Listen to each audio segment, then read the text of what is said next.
Hi, thank you so much for this opportunity to speak about the importance of ethics in neurotechnology.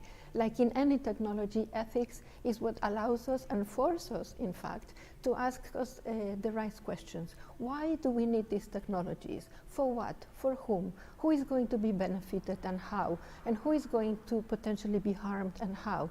And this is something that the whole society needs to reflect together. It's not only for technical people, but it's for the whole society to reflect.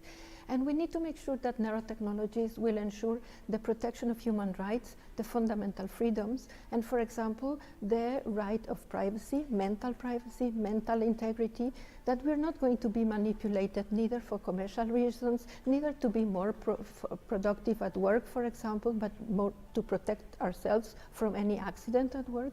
And also, very importantly, to make sure that all the promises that neurotechnologies have for health are also realized, because neurotechnologies can help people to cope much better with issues such as dementia, such as depression.